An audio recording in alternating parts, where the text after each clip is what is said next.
بات بڑی اہم ہو رہی تھی ان 12 سیٹوں کے حوالے سے، اس تشخص کے حوالے سے، ان کا خاتمہ کیوں ضروری ہے، مطالبہ کتنا جائز ہے. اس کا تاریخی بیک گراؤنڈ اس بریک سے پہلے انہوں نے واضح کیا کہ یہ 47 کی پہلی کابینہ میں بھی مہاجرین تھے. ایوب خان صاحب کے دور میں جو 2400 کا الیکٹورل کالج بنا اس میں 50% کی نمائندگی تھی، یعنی 1200. فہرست موجود ہے تاریخی آرکائیوز میں، اور پھر 12 نشستیں جو ہیں وہ ایلوکیٹ کی گئیں.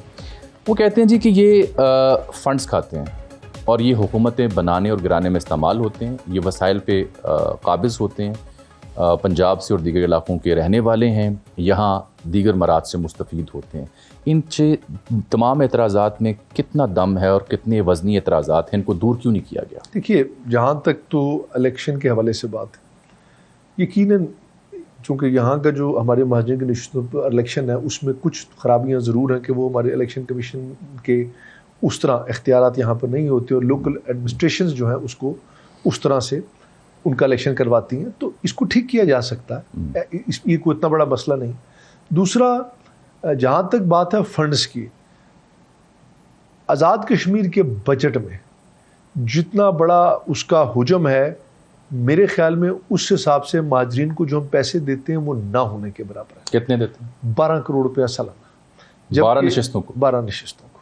اور یہ 2007 سے پہلے یہ بالکل نہیں، 2007 سے پہلے یہ نہیں تھا. مطلب 12 سے 13، 1 کروڑ 10، 15، 20 لاکھ فی مہاجر. اور جبکہ اس کی نسبت آزاد کشمیر کے ممبر اسمبلی کے حلقوں میں شاید یہ آپ سے بات اس سے پہلے کسی نے نہ کی ہو، 1 سے 1.5 ارب روپیہ جاتا ہے. جو 33 اراکین ہیں آزاد جموں کشمیر کے. میرے خیال میں یہ ڈیبیٹ غلط ہے. ہاں، اس 1.5 کروڑ روپیہ جس پہ آپ نے اتنی بڑی ڈیبیٹ کی ہے تو اس کو ٹھیک کیا جا سکتا ہے.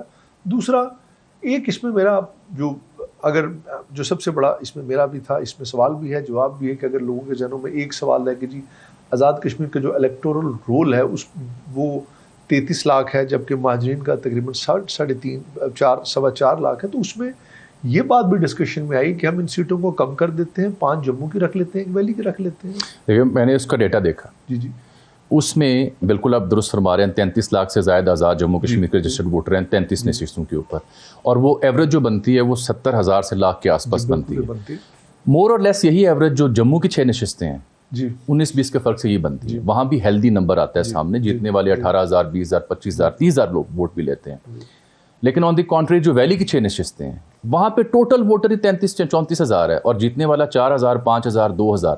تو وہاں پہ تو ان کی بات میں وزن ہے کہ چند ہزار ووٹ لے کے 6 بندے آ جاتے ہیں. تو اس کو کیوں نہ جو ویلی کی آزاد جموں کشمیر کی جو ایوریج نکل رہی ہے جموں کی نشستوں کے ساتھ مل کے اس کا ایگریگیٹ نکال کے یہاں اطلاع کر لیں. جی بالکل، اس پہ بالکل ڈیبیٹ ہوئی اور اس پہ ہم ایگری بھی تھے. لیکن بات یہ نا کہ دوسری طرف سے یہاں تک کہ میں آپ کو چونکہ اپنی پارٹی کا بھی موقف دے دیتا ہوں، پاکستان پیپلز پارٹی کا اس میں اپنا موقف تھا. پاکستان پیپلز پارٹی کی قیادت اور ہم یہ سمجھتے تھے کہ مہاجرین کے بغیر، ان کی نمائندگی کے بغیر یہ چیزیں ممکن نہیں ہیں. ہم مہاجرین کو اسمبلی میں الیکشن لڑے بغیر نمائندگی دے دیتے ہیں. جو ان کا ووٹ بینک ہے ہم اس کو الیکٹورل پالیٹکس میں اسی طرح ریزرو سیٹ کی بنیاد پر منتخب کر دیتے ہیں.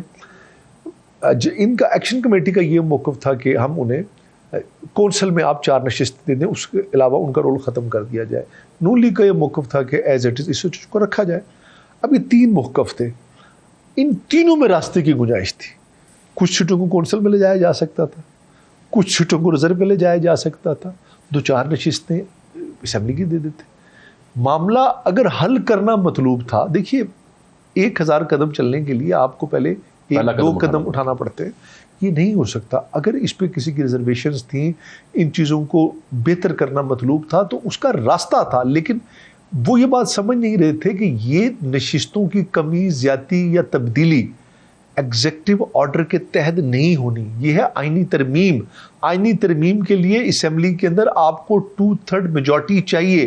آپ کے احتجاج سے 2/3 میجورٹی نہیں مل سکتی. سپریم کورٹ نے بھی یہی کہا. اور اگر آپ یہ سمجھتے ہیں کہ آپ کا یہ فیصلہ درست ہے تو آپ عوامی سپورٹ لے کر اسمبلی میں آئیے اور اسمبلی میں آ کر ان سیٹوں کو جس طرح آپ نے لے جانا لے جائیے. یعنی میں یہ سمجھ رہا ہوں کہ آپ کی گورنمنٹ اور رائٹ ناؤ جو کنسنسس سم ہاؤ آپ کے فیصلہ سازوں کے ہیں وہ یہ ہے کہ اس ایشو کو ایڈریس کیا جا سکتا. لیکن یہ سیٹیں ختم نہیں ہونی چاہیے، سیٹیں ختم نہیں ہونی چاہیے، مہاجرین کی نمائندگی ہر صورت میں رہنی چاہیے، اس سے یہ تشخص ہے ان کے اس پاس، سے ہمارا تشخص ہے۔ اور میں آپ کو بتاؤں کہ آپ اور کشمیر کاز سے اس کی جو امپورٹنس ہے، دیکھیے کشمیر کاز میں مہاجرین کی بہت بڑی قربانیاں شامل ہیں، اور ہم کشمیر کاز میں مہاجرین کو اپنے آپ سے الگ کرنے کا تصور بھی نہیں کر سکتے، لیکن ایک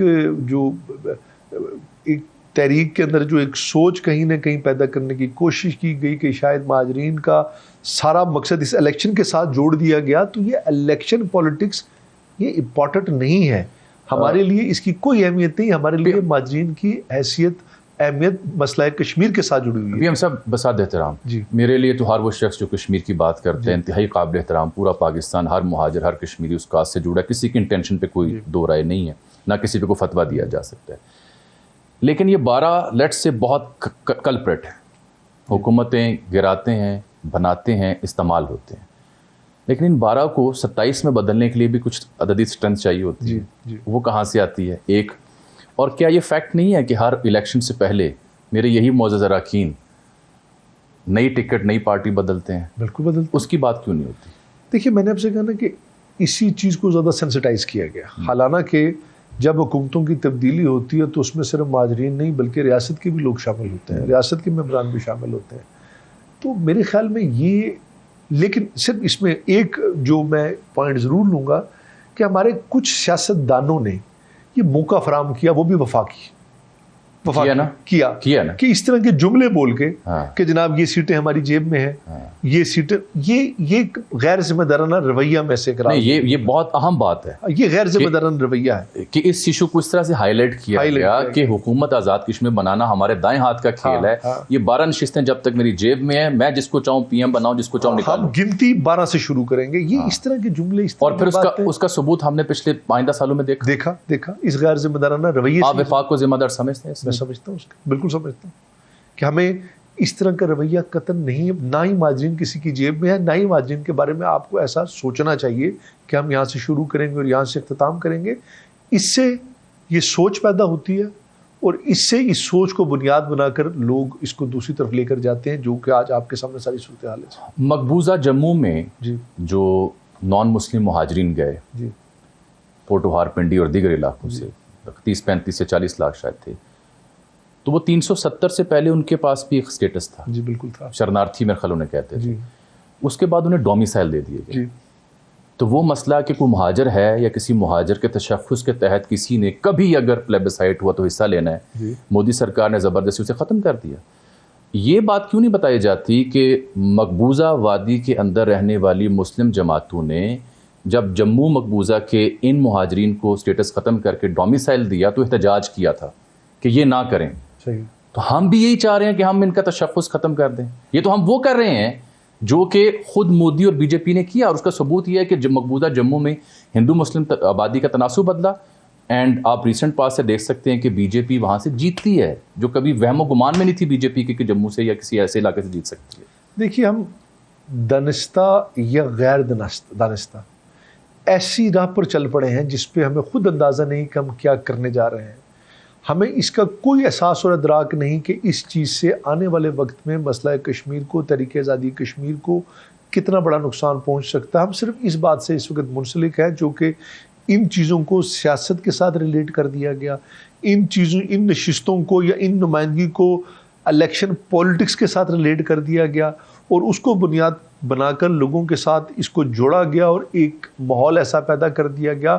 میں آپ کی بات سے اتفاق کرتا ہوں کہ اگر ہم بھی اسی طرز پر بات کریں گے یا وہ طریقہ کار اپنائیں گے جو ہندوستان کا تھا، تو پھر ہم میں اس میں فرق کیا رہ جائے گا؟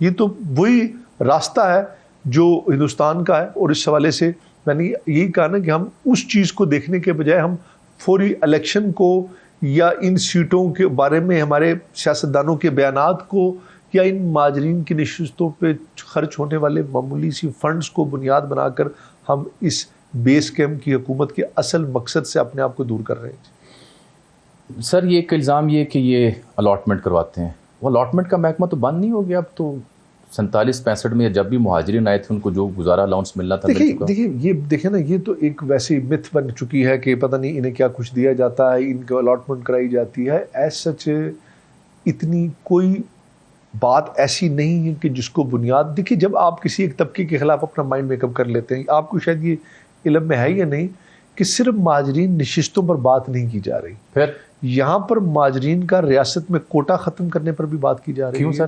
یہاں پر یہ بھی بات کی جاتی ہے کہ ریاست کا کوئی شخص آزاد کشمیر میں ملازمت تب تک نہیں کر سکتا جب تک وہ ریاست کے اندر آ کر اپنی زمین نہیں خریدے گا، رہائش پذیر نہیں ہوگا، چونکہ وہ پاکستان کے اندر رہتا ہے، وہاں کے وسائل استعمال کرتا ہے، وہاں ایم پی ایم این اے کو ووٹ دیتا ہے، وہاں نوکریوں میں حصہ لیتا ہے۔ اس لیے اس شک میں یہ چیز شامل تھی کہ مہاجرین کو آزاد کشمیر کے اندر جب تک وہ اپنی زمین خرید کر وہاں پر رہائشی نہیں ہوتا تب تک وہ ریاست کے کسی بھی معاملے میں حصے دار نہیں ہو سکتا۔ یہ بھی اس معاہدے میں شامل ہے۔ یہ بڑی عجب بات ہے جی بالکل شامل۔ لیکن یہ کانٹری ٹو دی ریالٹی ہے۔